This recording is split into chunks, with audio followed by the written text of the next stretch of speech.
All right. Welcome, everyone. This is Dwight Woods, the Jeet Kune Do Rebel, and welcome to episode number 26 of the Jeet Kune Do Dialogues. We will be on today with my Jeet Kune Do and Kali senior, Tanya Subingsubing Monroe. So I came on a couple minutes early to give her time. Hey, Sifu Nick. Sean Foon, how you doing? Give her time to get on board with us, and we will see how it goes. So she's right there. I think this is gonna work really well, guys. All right, I'm excited because, well, let me wait until she gets on. I'll try to control my excitement. Adding. I don't think we're gonna have that three-take nonsense today, guys, and I'm grateful for that. Things always work better when girls are involved, don't you think? Or is that sexist? I don't know. I'll have to edit that out. All right, let's see. Give it a second.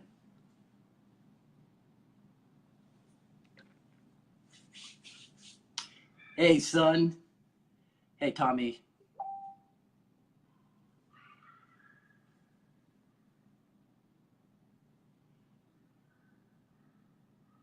Oh, wow. Anthony's still out of town.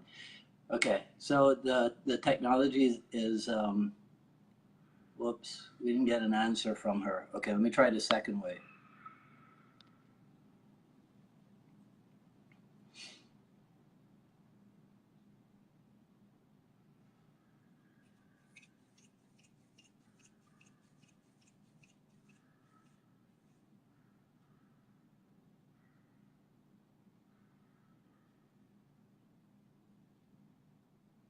Okay, stand by, everybody. Mr. Willis.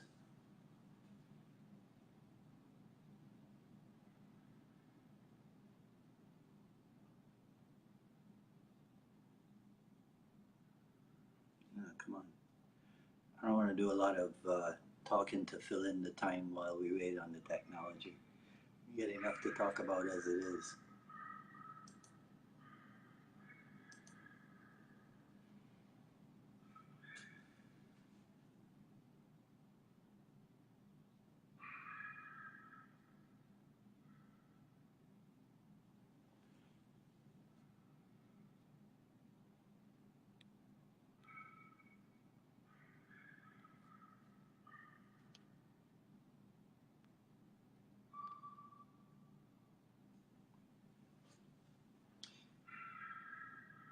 Okay, don't worry, Tanya. I'm doing everything on my end to get you on here, okay?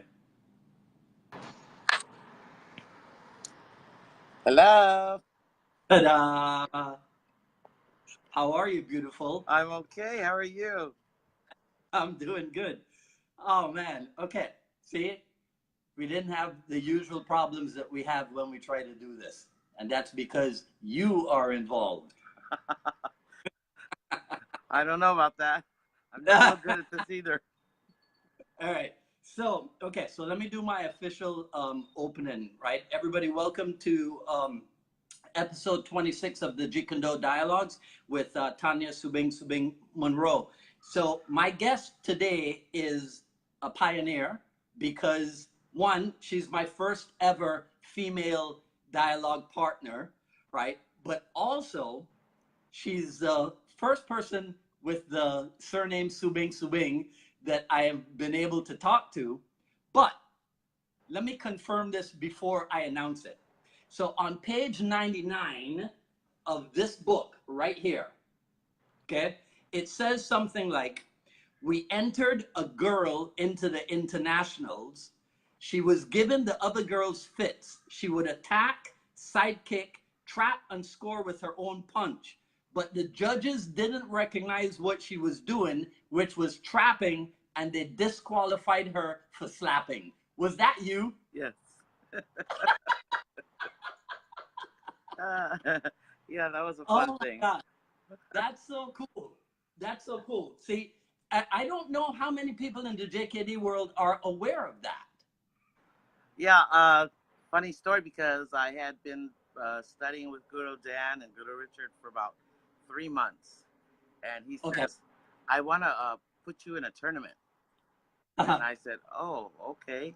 So we get down to the Long Beach Internationals, and they have the long. I had never been in tournaments, so they had the table set up for all the belts, and since we didn't have belts, so I turned to him and I said, "So where do I go?" He says, "Oh, just go in the black belt." I said, "In the what?" He says, "Just go in the black belt." I said, "Okay." So I got in line, got there, and the girl they put me against was a real traditional karate. So it was like perfect. When they said go, she threw a reverse punch, and I just pak sao, boom, boom, jiao sao, and up to the face. And so they called me, gave me a warning. So then did that the second time, same thing, exact motion. Second warning. On the third time, she got a little, aware, and so when I pucks out, she gave me some forward energy. I jumped down, boom, back fist. They disqualified me. I was like disappointed. I was so, because of Guru Dan, and I looked to the side at him, and he's smiling. Yeah. So I get off, and I said, "Sorry, Guru." And he goes, "Oh no, you did just what I wanted to see." He said, "They're not ready for this." Yeah. Oh my God. And one of my older instructors, because I used to take under Bob Algria and Chuck Norris as a teenager, he came over to me and talked to me. He goes, "If you're gonna do tournament," he says, "you got to learn the tournament game." And yeah, I said, "Okay." So let me clarify. That was your first tournament. Yes. And you had only been training. Now, this was 74. So was that Kali Academy or backyard group? Which one? Well, that was I was already in the Kali Academy from the opening. But we had studied a little while with Guru Dan and Guru Richard in his backyard. Because, actually, Guru Richard was a family friend because I was a Lukai. Mm-hmm. And my father-in-law and Guru Richard worked together. So that's how we knew them. Oh, yeah. That was Continental Air. Yeah. Yeah. Yeah. So that's how I met Guru Richard.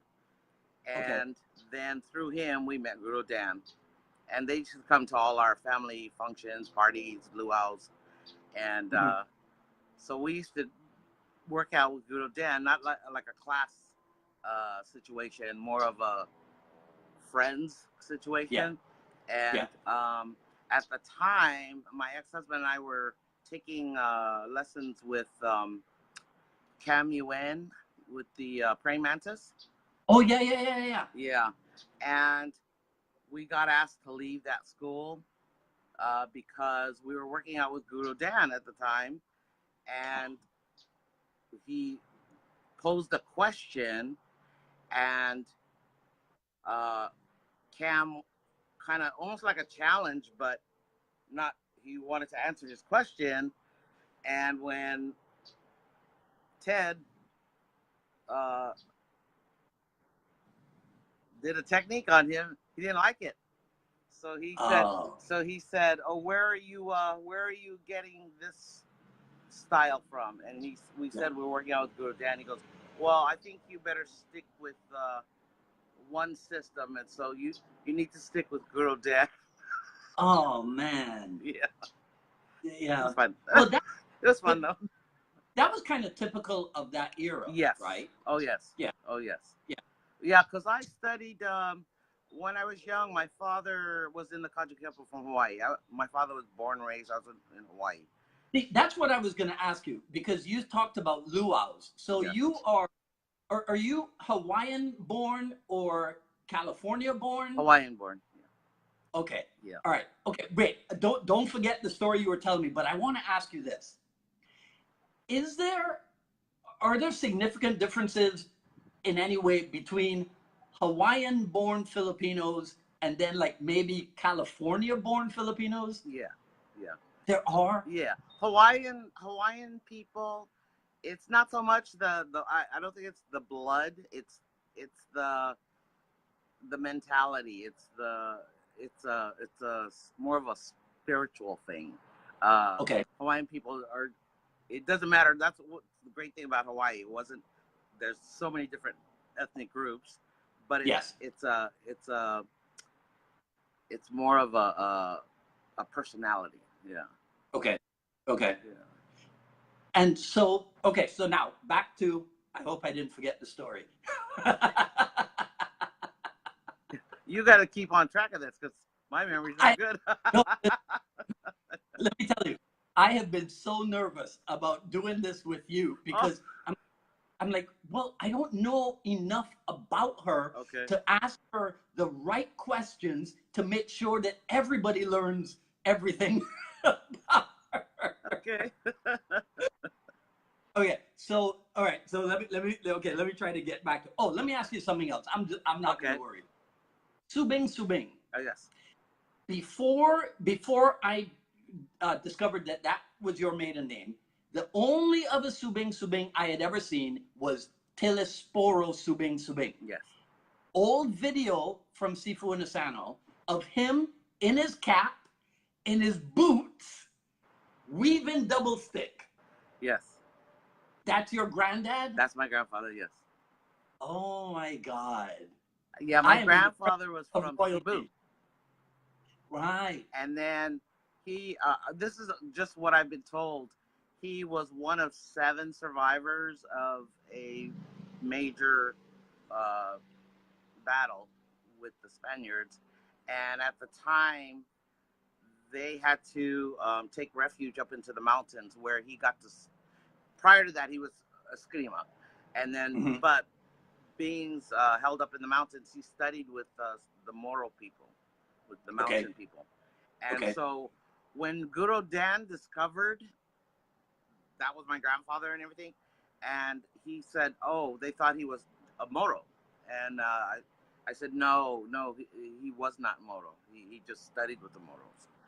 But I'm told that they have a annual Subing festival, either in Cebu or I want to say Mindanao, but it's on YouTube.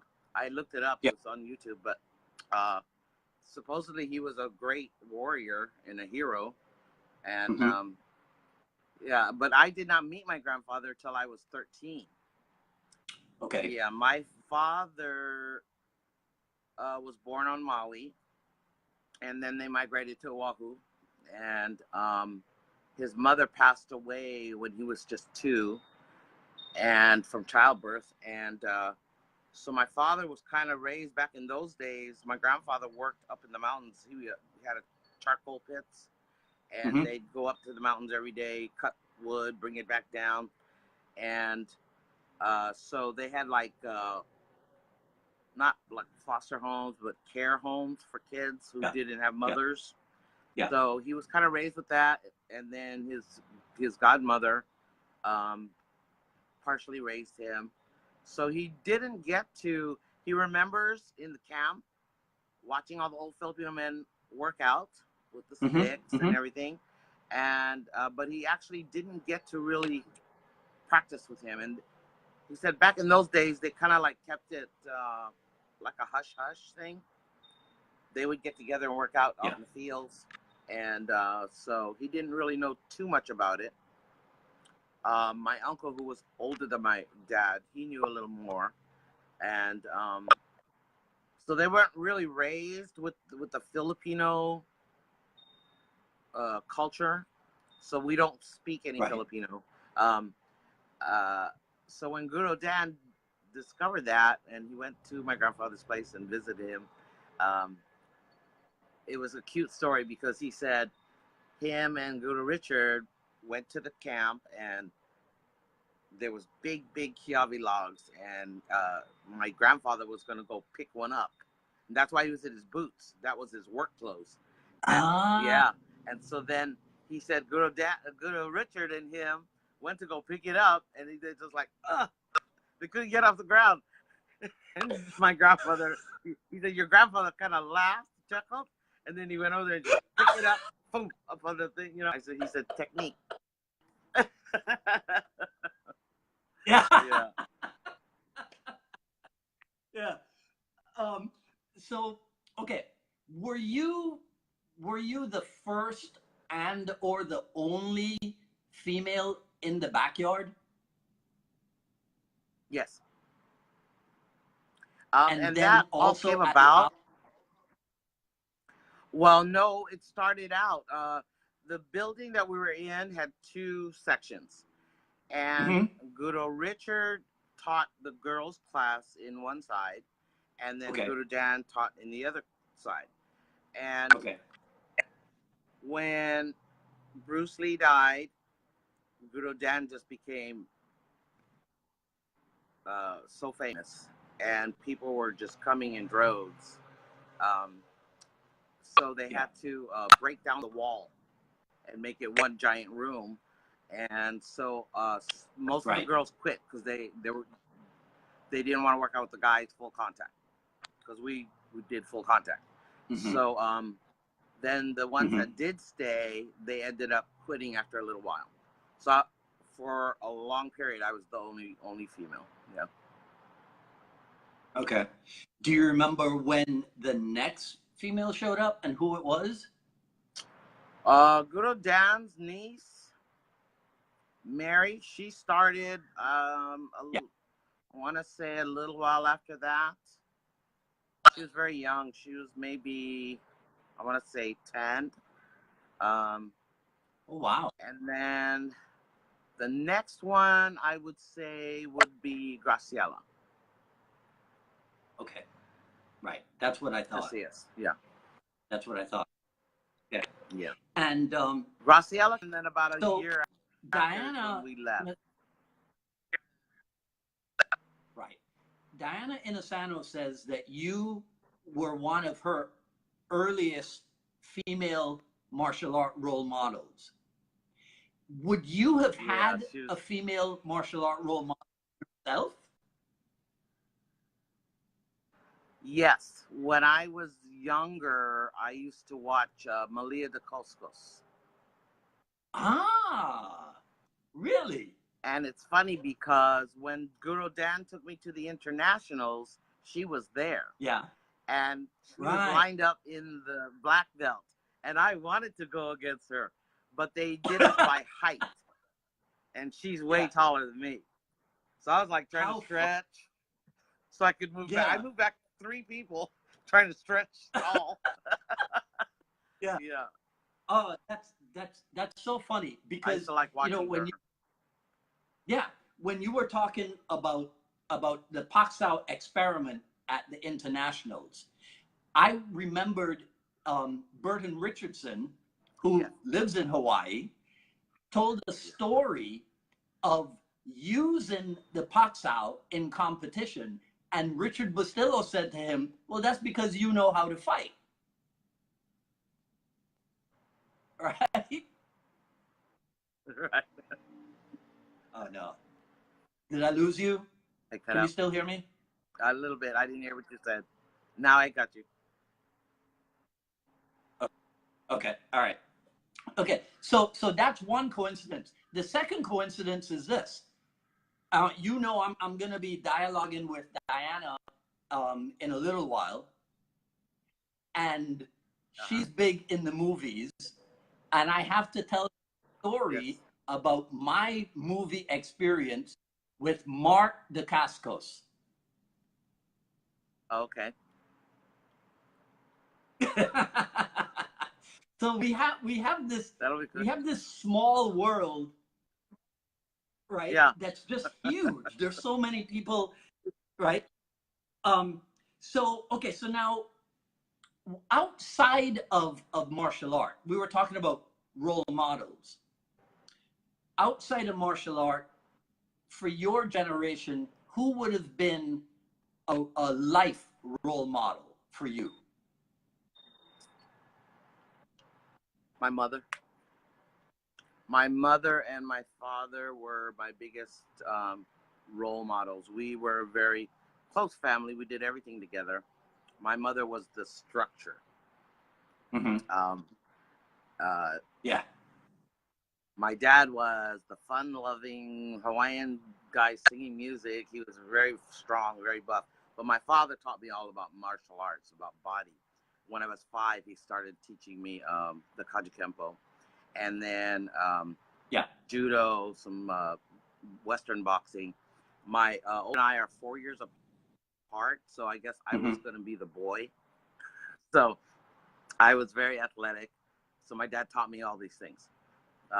And he also taught, my dad was really high on respect and the old traditional, you take care of your family, protect your sisters, you know, all this. And so for me, I think they were my biggest role models, just the way they loved each other and they just loved family and all the things they taught us. Very, very rare. So yeah, they were special. Okay.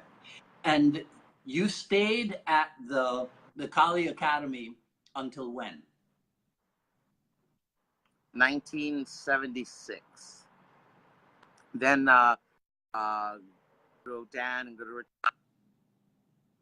Richard certified us to become instructors, and we moved and started a school in San Diego. And we had been doing like seminars, weekend seminars there with a few people, and at a gentleman's home. His name was Sam Northcote. And then we decided to try to open a school there.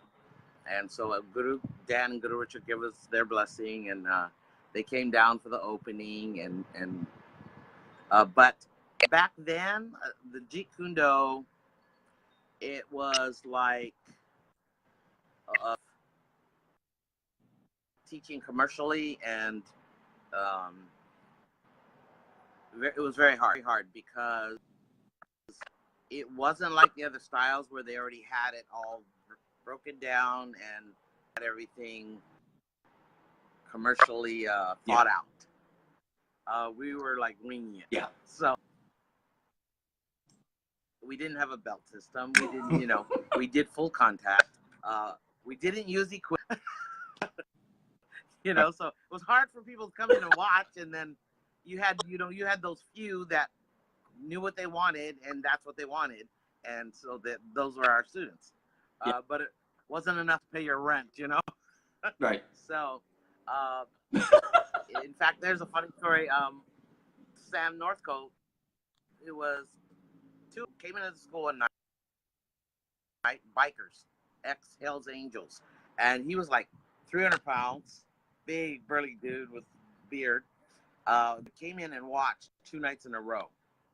And then, so on the 3rd night they came, they stayed and sat down after class and asked questions. And so then they said they wanted to learn. So they started class, and when they started, in fact, the first night that they started, we were doing the drill, you know, ABC and all those. And so we were doing the knocking the forearms and joust up, back up. And so he was an odd man. So I worked out with him. And so a couple months later, we got to know his wife, got to know them well. And she goes, you know, I got to tell you this funny story. She goes, when Sam first started, that first week he started, he said he came home and he said, there's a little bitch, excuse me, in this class that beat the crap out of my, he says, she hurt my arm. I laughed so hard. So then his wife said, I think I'm going to decide to join your class. Yeah. But it was fun. But we didn't make it financially there. Yeah. So then we came back, and every time we came back, because we did that several times, we would teach for Guru Dan. And yeah, so it was a long haul back then. but it was a fun time back then. The Kali Academy was Yeah. I tell everybody the story. It was so amazing to me. Did you ever do tournaments again? Did you ever Say do it again? tournaments again? Did you ever do tournaments? No. It was because I had been in with Bob Allegria and Chuck Norris. We did the tournament thing in our class, and then learning this, right. It was not what I wanted to do. Yeah. And so we talked about differences between Hawaiian Filipinos and mainland Filipinos. What about between Northern California and Southern California Filipinos? The old people from Hawaii and I think they're a little more open to, well, back in those days. Mm-hmm. They were almost the ones from the Philippines, and the ones from here were more, I want to use the word cliquey, as far as if you weren't Filipino, because I would run into this all the time. They'd speak to me in Filipino, and I'd say, "Oh, I'm sorry, I don't speak Filipino," and they would get offended. Well, why? Right. You're Filipino. Why? So there was just a little bit of what's the word?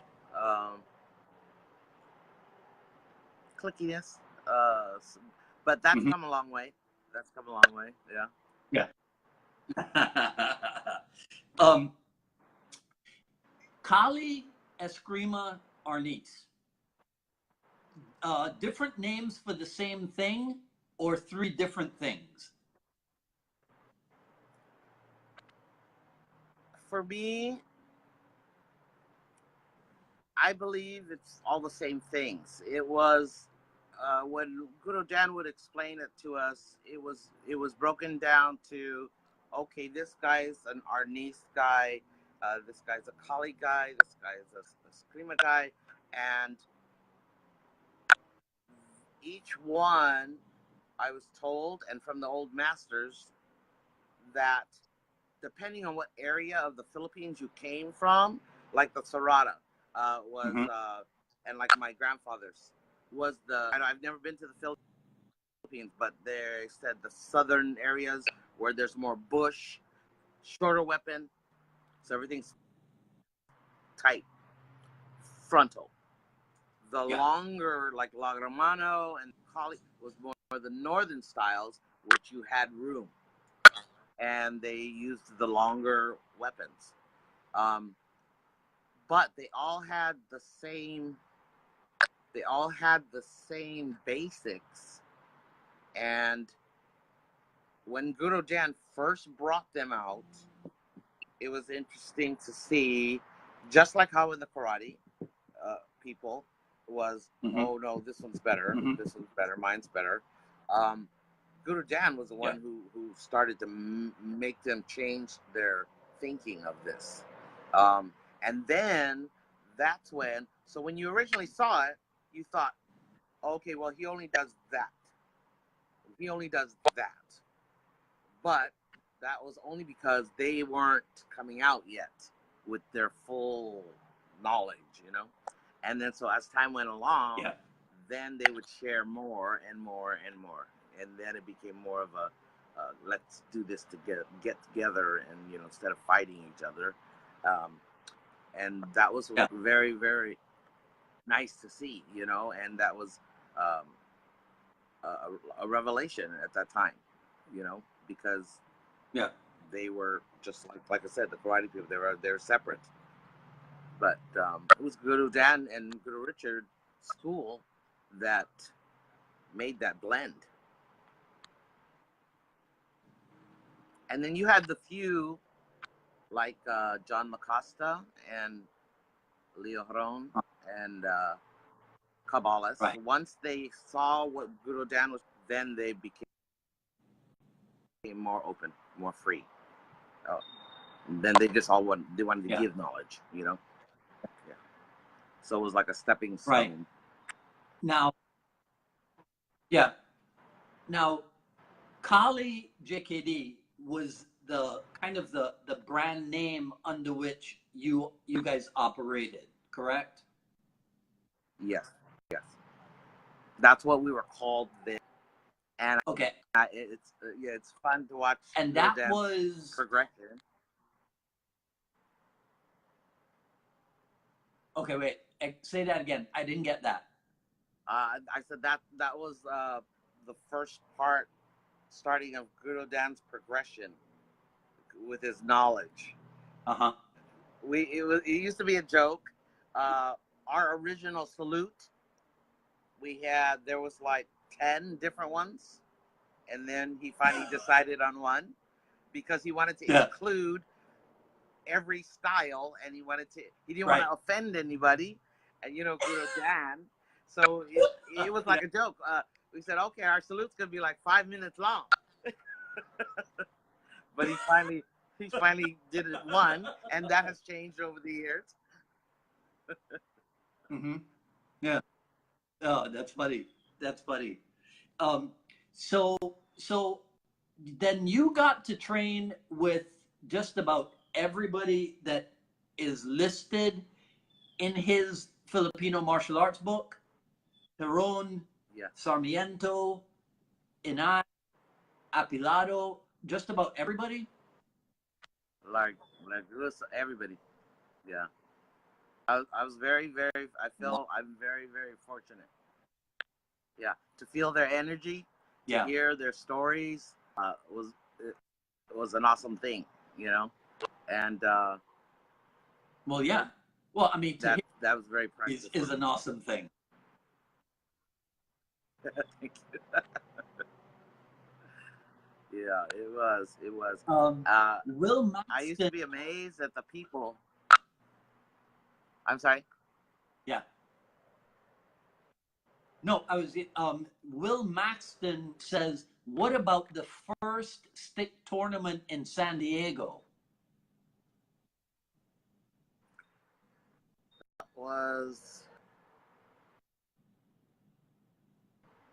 Gosh, I can't even remember what year that was.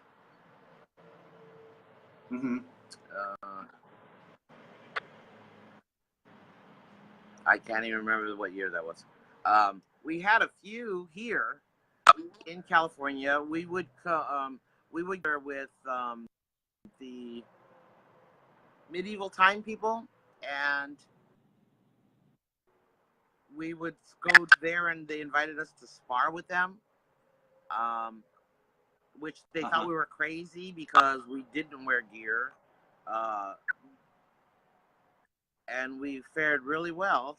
But at that time everything was experimental, and we would go wherever anyone would want to try it out.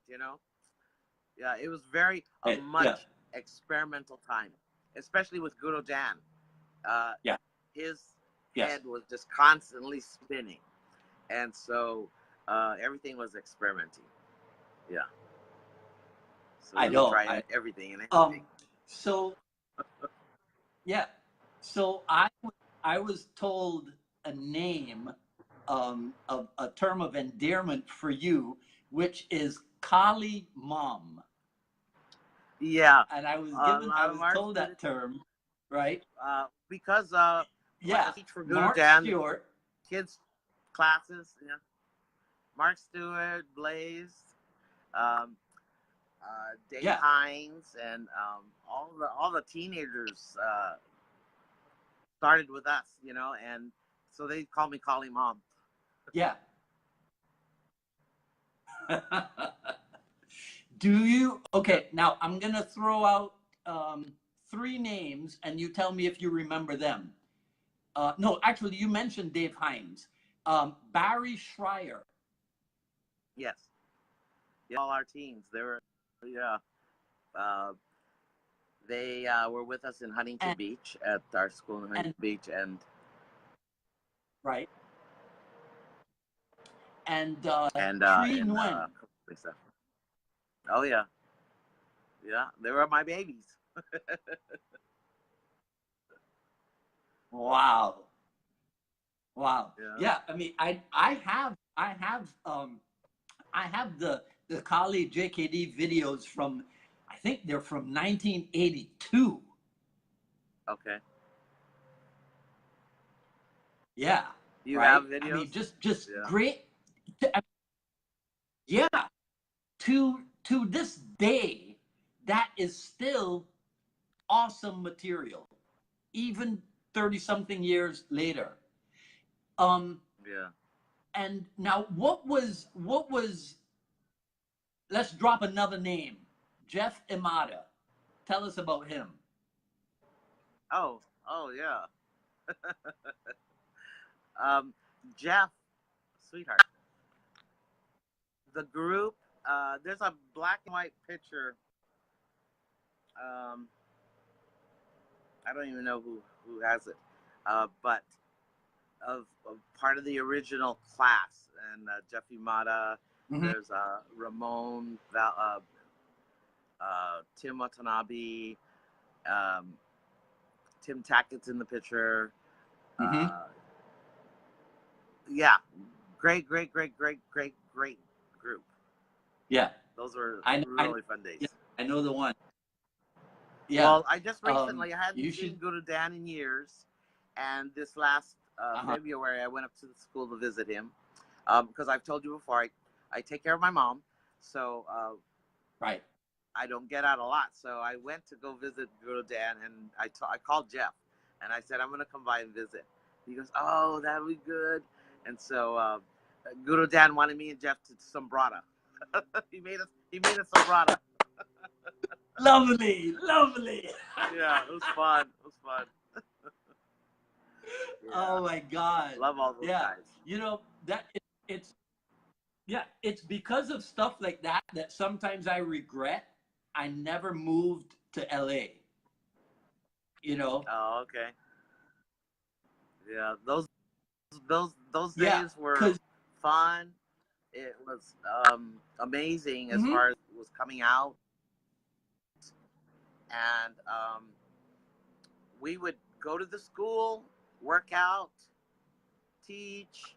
Then afterwards, Guru Dad always wanted to grab something to eat, but we'd end up in the parking lot, working out there, still in the parking lot with our getting ready to get in the car. We'd be still working because he was constantly thinking. So then we'd go to the restaurant, we'd eat, and then he'd be wanting to do something across the table, and then we get out of the restaurant and go in the parking lot there. There were several times I'd be the only girl, and there'd be like 4 guys, and because the police used to frequent that one restaurant we used to go to, and they'd pull in and boom with guns drawn, and they say, "Don't everybody hands up, don't move." And I'm in the middle there, and they would say, "Are you all right?" And I say, "Oh yeah, we're just working out." It was fun.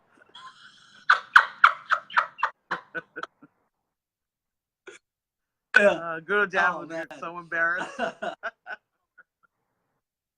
Yeah. So you mentioned taking care of your mom and not getting out much, but what was that event where you were? Was that on the Queen Mary in Long Beach or something? What was that event? Yeah, I had been out of the martial art world for like 25 years already, and a student of mine saw a comment my niece made on YouTube about my grandfather's video. And so she put in there, "Oh, this is my great grandfather." And so one of my students saw Louis Campos, and he asked her, "Oh, if this is your great grandfather, do you know Tanya?" And she's my aunt. And so he said, "Would you please give her my phone number and tell her to call me?" So then she gave me the number. I called him. And at the time, he said, Guru Bill Aranda, who passed away. He's been looking for you. And I said, oh, okay. I said, so I called him. And he was doing a year-long monthly segment. He wanted female martial arts instructors to come to his school and do a seminar. And I said, oh, I don't do that anymore, Bill. And he said, would you come just to visit my school? I said, okay, I'll come and visit. So when I got there, that's when I found out he was dying of cancer. And he said, would you please do this for me? And I said, okay. So I agreed to do it. And then 2 weeks before the seminar, he passed away. And so when I went to the funeral, his daughter told me, she says, my dad asked me on his dying bed to ask you if you would still do the seminar. And I said, oh, okay. So, and that was funny for me because I was never really the forefront of anything we did. My ex-husband, Ted, was. I was the side guy, and I was the detailer. So that's why I knew all the boys because I was the detailer. I would go in and tell them, okay, do this, do that, do that. And so I never was one to get up in front and public speak. So when I walked into, I asked Guru Russ Fuente, and those are my students. Louis, will you come and help me, So I get there and I open the door and I close the door really fast. And Louis says, what's the matter, Guru? I said, there's like, I said, there's too many people. I said, I'm too nervous. He said, Guru. He goes, you got this. He says, you forgot how much you know. I said, okay. Right. Yeah. We go in there. Yeah. It was a beautiful day though. It was a beautiful day. I think Bill was watching. He was sitting there watching us. It went so well. And that was my first time back doing it. And oh my God, it was such a rush. I was so nervous going there. And the minute I started teaching, it was such a rush. And I just enjoyed the day so much. So now, since then, I've been getting asked to do little things here and there. And if I can, I try to do it. I said, because I don't know, by next year, I might not be able to move. So right now, I'm doing whatever I can. I figured that people would then keep requesting that you stay active in martial art, huh?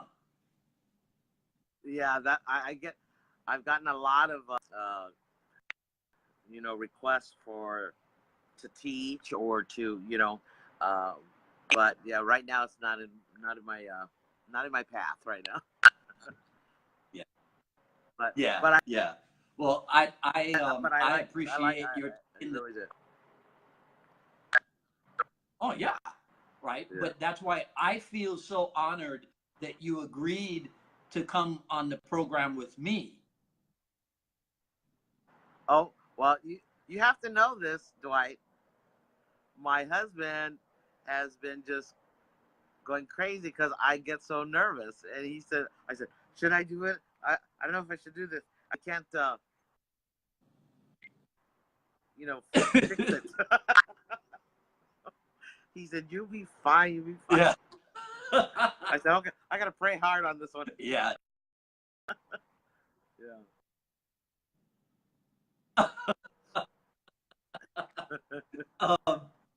Okay, so let's do this. This one's gonna be tough for you. Okay. I always ask my guests to suggest some other people that would be excellent guests for the program. So, who comes to mind? Been watching, I looked at some of all of your interviews, and Well, you mentioned Jeffy Mata. You mentioned you're going to have Diana,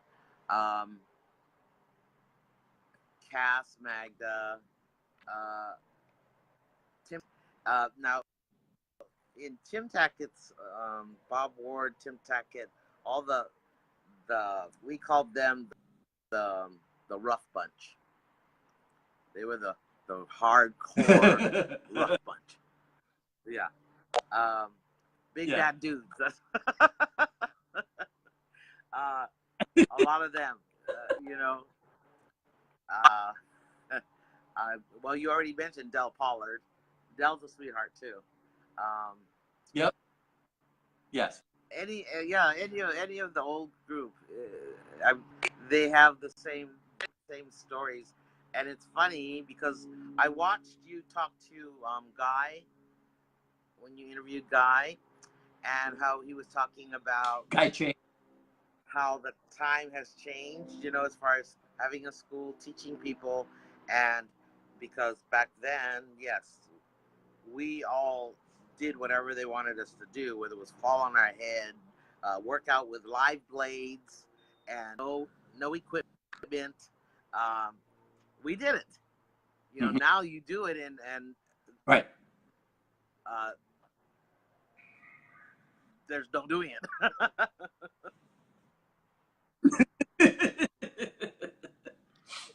Yeah. Yeah. So. Wait, I lost you there for a second. Okay.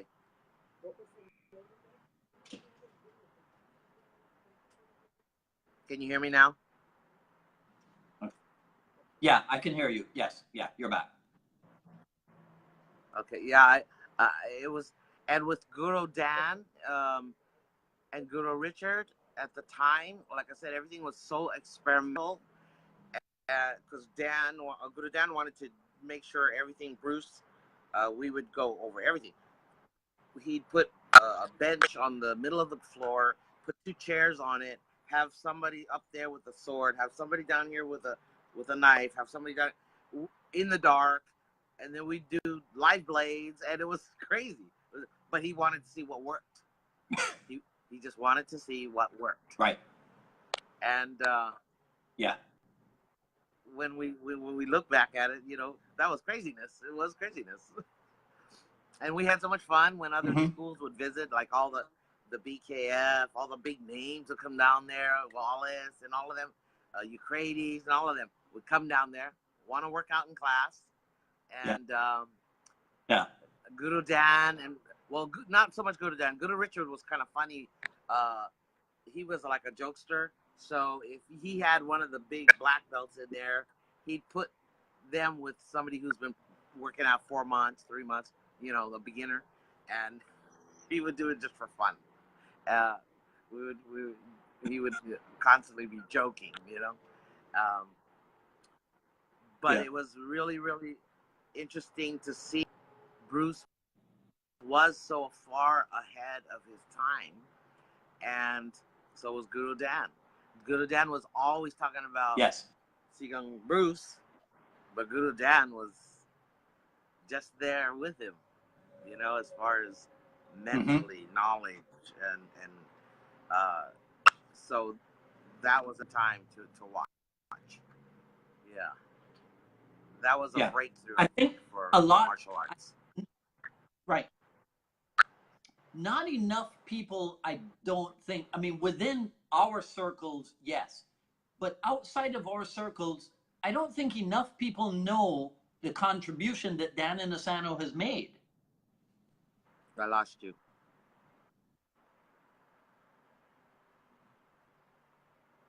Did you hear me? I can't hear you. No, I didn't hear you. Oh, okay. No, I was saying that outside of our circle, not enough people know the contributions that Dan Inosanto has made.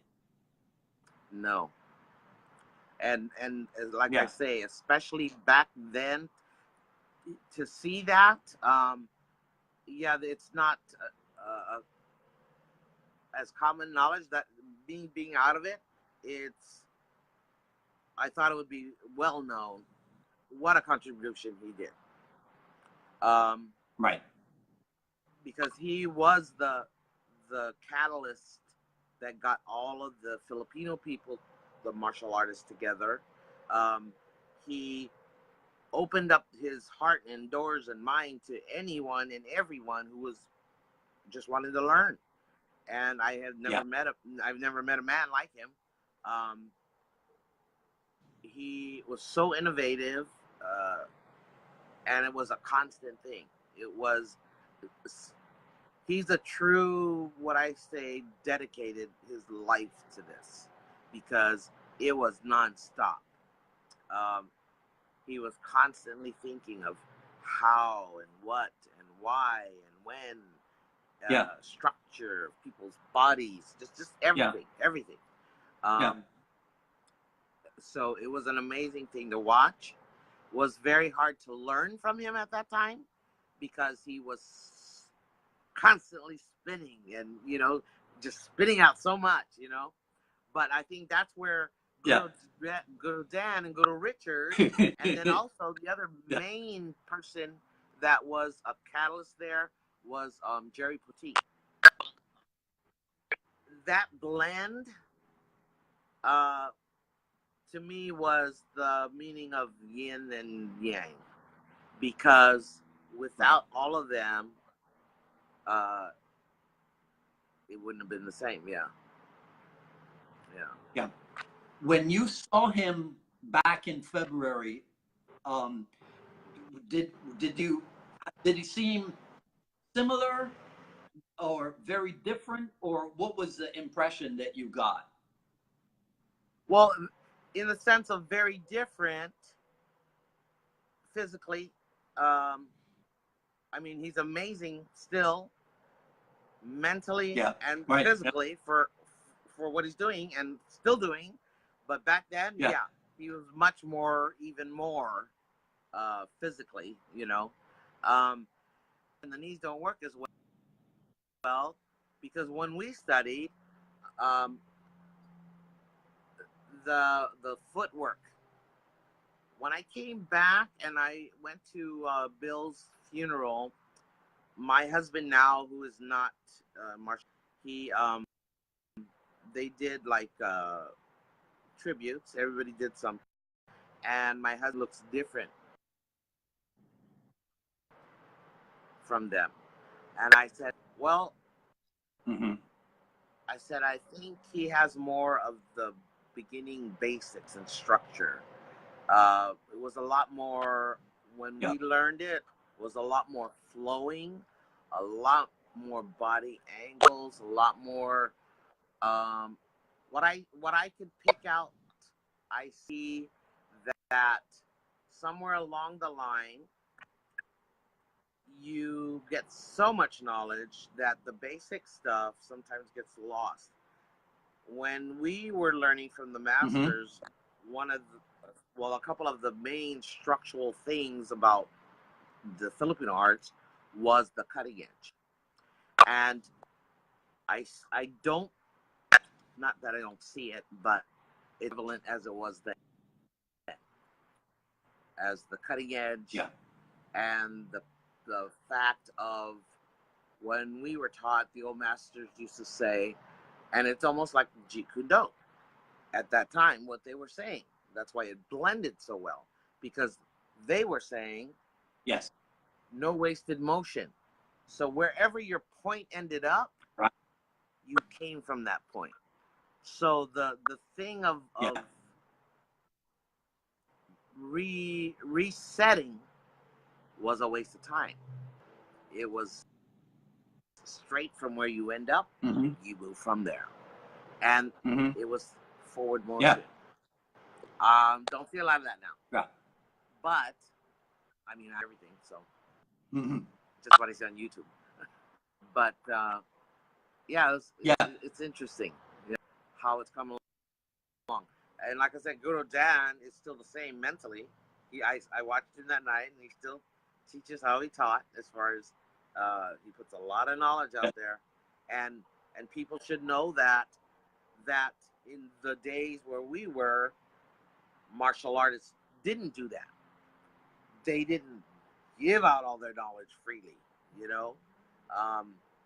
It was more held back. So he was a pioneer. And with the Jeet Kune Do, it was crazy. Among that group of masters, was there anybody you would have wanted to spend more time with, if possible? John LaCosta. And well, actually, there's 3. Yeah, well, I call them my top 4. It's Cabales, Leo Haron, John LaCosta, and Ben Lagusa. In common was what I consider the trilogy as far as physical, mental, spiritual. Not all the rest had what I call the spiritual. They just had this calmness, this deadly calmness when they spoke, when they moved, when you felt. It was just amazing to me. John LaCosta, I would say, out of the 4, had it the most. And the stories he used to tell us about the wars and things he had to do and how things he used, and was really, you could just feel their energy. It was just something special. Wow. That's why I really treasured the time I spent with them. Okay. Awesome. Well, I treasure the time that you spent with me this evening. Thank you. Thank you. All right. So will you agree to do this again? Oh, okay. Yeah. It's not as bad as I thought it was gonna be. I thought I'd be so nervous.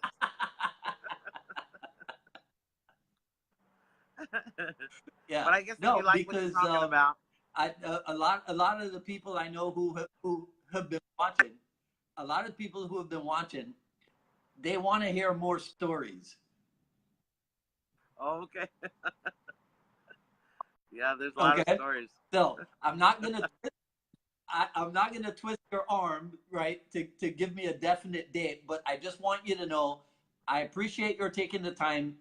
I want to do it again, but for now, thank you so much. It was so nice of you my pleasure. to agree to do. Okay. My pleasure. All right, you have, and I'll speak to you soon. And thank you for doing this. Since I'm at home now, I can watch all this.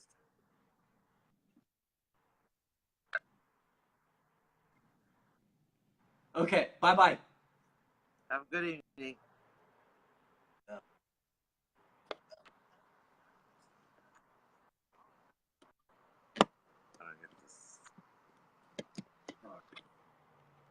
Am I still there? Okay. You're still there. That's okay. This will be the outtakes. All right. Okay. So thanks a lot. I'm gonna X you up. Okay. Right. Thank you. Take care, my dear. You too. God bless you. Okay. Wasn't that awesome? Oh my God. I was so nervous that I was gonna mess that up and say something stupid. All right. So it's coming up on 5 o'clock here in Miami. So I gotta recoup and recuperate and then get back. Unfortunately, it won't be live on Facebook with you guys, and I appreciate everybody coming on and spending some time with Guru Tanya. And so in about an hour, I'll be back with well, not on, but I'll be with Diana Lee Inosanto That'll be episode number 27. And things keep getting better. Next Friday, guys, next Friday, episode number 28 will be with none other than Eleanor Academia Magda. Right, so we're really cranking during the month of October with the ladies of Jeet Kune Do. So that's it for right now. The dialogue episode with Diana Lee, I'll try to have that up by tonight, by 10 p.m. this evening. That recording takes a little bit more time. If not, it'll definitely be up sometime tomorrow, so you guys can check back on Facebook and I'll be there. Also, remember that the episodes are posted on the YouTube channels for both the I Love Jeet Kune Do broadcast and the Jeet Kune Do dialogues. So be sure to subscribe over there, and I think that's it. All right, guys, thanks very much for hanging out with Guru Tanya and me, and we'll see you next time. Take care.